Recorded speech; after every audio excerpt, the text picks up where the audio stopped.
সেখান থেকে ক্যান্সারটি ছড়ানোর কোনো বিষয় আছে কিনা, ক্যান্সার ছোঁয়াচে কিনা আমি যদি বুঝতে পারি।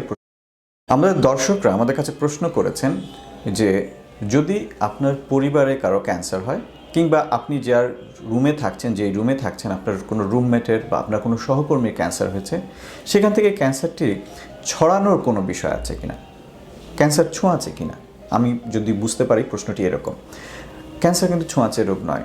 সুতরাং আপনার পরিবারে যদি কারো ক্যান্সার হয়, আপনি যদি তার সাথে একসাথে থাকেন, একসাথে হাঁটাচলা করেন, একই সাথে খাওয়া দাওয়া করেন, কোনোভাবে আপনার কাছে কিন্তু ক্যান্সার আসার সম্ভাবনা নাই। কারণ আমি আমার অন্য একটি ভিডিওতে আগে বলেছিলাম যে ক্যান্সার কিভাবে হয়, আপনারা সেটি হয়তো দেখতে পারেন।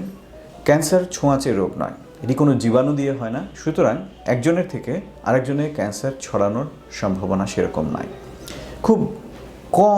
খুবই কম সংখ্যক ক্যান্সার আছে যেগুলো আসলে জীবাণু দিয়ে হয়, তারপরে সেটি আসলে একজনের থেকে আরেকজনের ছড়ানোর কোনো সুযোগ নেই।